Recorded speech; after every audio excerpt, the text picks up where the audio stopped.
Hi guys, welcome to my channel. My name is Glory. Today I'll be talking to you about dating that leads to marriage, dating with purpose, and how to date properly. Many ladies find themselves in relationships that go on for years and years with no timeline to marriage. You can actually avoid these indeterminate relationships. Here are a few guidelines that will almost guarantee you that your next relationship will lead to marriage.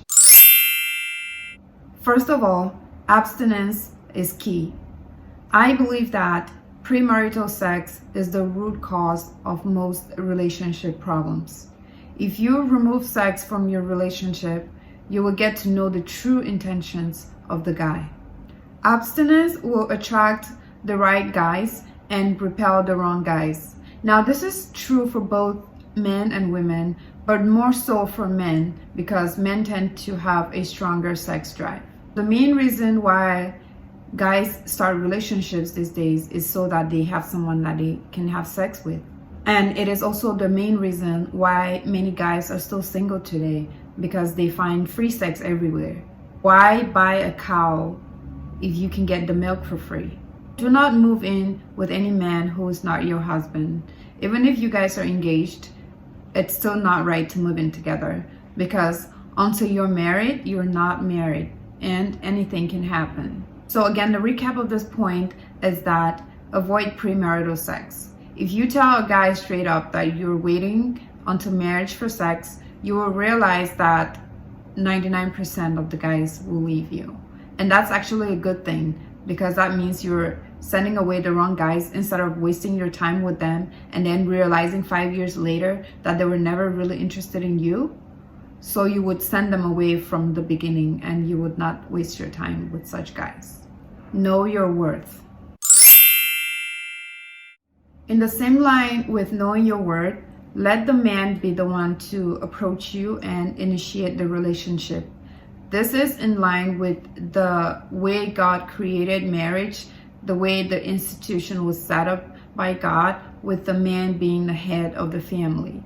So it is important that the man be the one to approach you and initiate the relationship. There are many ways that you as a lady can let a man know that you might be interested in him, but the initial step to start the relationship should be initiated by the man. And when a man approaches you to ask you to start a relationship with him, he must indicate what the reasons for the relationship are. He must indicate what his intentions for the relationship are. He must tell you what he's looking for in a relationship. You have to ask the man to state clearly what the intentions of the relationship are. I believe that the intentions of a relationship should be made known on the very first date. Not 2 years later, not 5 years later, not 10 years later. You should not be dating a man for years and years with no idea where the relationship is going. That is simply foolish and a waste of your precious time. So on the very first date, when a guy asks you out, you have to ask him what he's looking for in this relationship and what his intentions are, when he might plan to get married. Do not be shy to ask these questions. It will not look like you're desperate. It would look like you're wise and that you value yourself and you value your time, and that you're not out to waste your time or to let yourself be used by any man. Some men are simply immature or even ignorant and would like to test run or do a trial of dating before they finally get into a real relationship in the future. Do not let anyone use you as a trial, use you as a toy to practice how to be in a relationship. That is evil. Do not be anyone's toy. Let the man approach you. Let the man formally, clearly, explicitly ask you to be in a relationship with him, and let the guy tell you what the intentions of the relationship is before you even start. Do not start any sort of relationship or romantic association with any man without him having this clear conversation with you. Many ladies find themselves in situations where they're not sure what their relationship status is. Are we dating or are we not dating? Are we boyfriend and girlfriend or are we not? And this usually happens when sex has been involved before a conversation was had about what the relationship was or what the intentions were.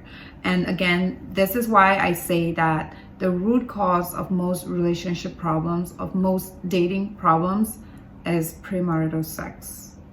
Premarital sex ruins everything. If a guy has not explicitly asked you to be his girlfriend, it doesn't matter how often he calls you. It doesn't matter how many times you guys have sex. It doesn't matter if you know his family or not. You are not in a relationship with such a guy if he has not asked you out. And you should not assume that just because someone calls you every day, just because someone has sex with you every day, just because someone is always hanging out with you every day, means that you guys are dating. It does not mean that. If a guy wants you to be his girlfriend, he will ask you out. If a guy truly loves you, he will make it exclusive because he does not want someone else to ask you out. So he will make it clear to his friends and to your friends that you guys are dating. Until a guy does that, you are not his girlfriend, and you should not assume that you are. This only leads to a lot of heartache and a lot of heartbreak down the road. So never be in a situation with anyone where you're not sure what you're doing, where you're not sure what the status of the relationship is. You cannot count on the guy to protect your heart. You cannot count on this guy to make the right decisions. Even if he's a pastor, sometimes, especially when he's a pastor, it doesn't matter if he's an elder in church. It doesn't matter if he's a worship leader. It doesn't matter if he's a prophet. You cannot trust anyone who has not explicitly, verbally told you the intentions of his communications with you.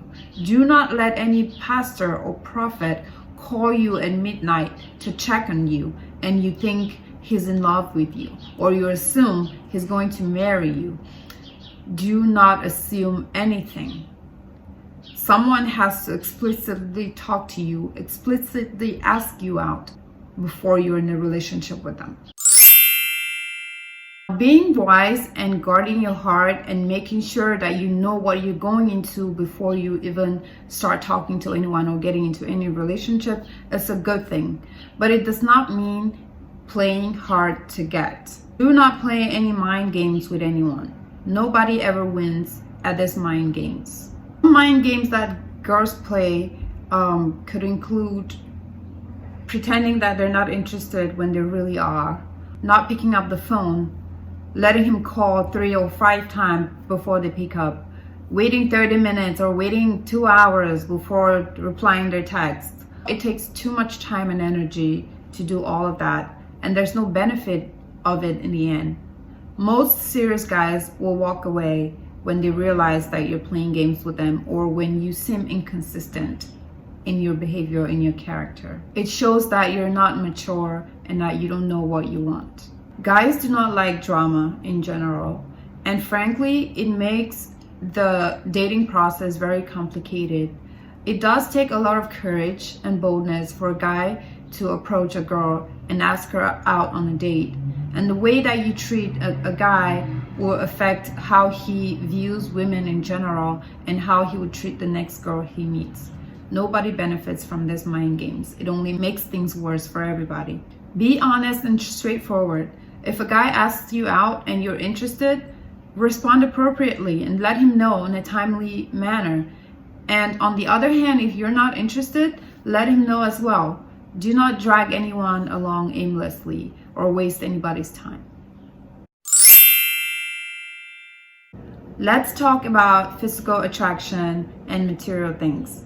Now, many girls will pick the guy that they want to marry based on how cute they are, how cool they are, how much swag they have, and how attractive they are. Do not be fooled by physical attraction or material things.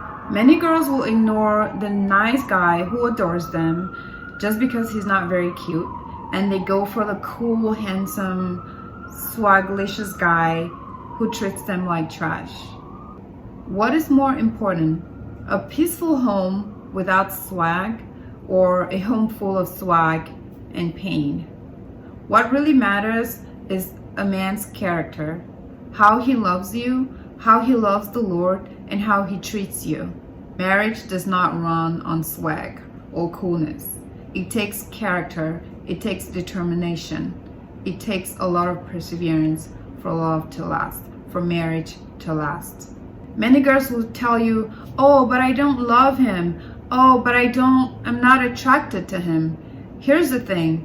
Marriage is a decision you make. It should not be based on your emotions. You have to decide in your mind, does this guy meet the qualities that I'm looking for in a spouse? That's it. Talking about material things, I want to drop a word about expensive engagements and lavish weddings. The size of the ring does not matter. Now, the beautiful things, the beautiful weddings, the expensive engagements you see on TV and social media, all of that is nice to see, but that's not what keeps a marriage. How many times have you seen people organize these large, lavish, expensive weddings and engagements, and then the marriage crashes a few years later? People take more time and invest more resources to prepare for the wedding instead of preparing for the marriage. The wedding is a one-day event, but marriage is for life. Put more time and energy to prepare for your marriage than the wedding. So do not focus on what you see on social media. Most of it is fake. And focus on you. Do what's best for you. It is very common for a lady to fantasize about how their life will look like with a man they just met, a man who has not asked them out yet. She can imagine how their lives will look like, how their home will look like, how their children will look like, and how her name sounds like when she adds the guy's last name to her name. Girls, you know what I'm talking about. This is, however, not a healthy pattern for you. And let me tell you why. It makes you very vulnerable to fall into the hands of just any man. If you haven't had time to get to know this person or to decide if they're the type of person you're looking for in a spouse, then you make yourself very vulnerable to fall into their hands once they eventually approach you. So even though it's a very difficult thing to avoid doing, I will encourage you to try to avoid fantasizing about any man that is not your husband.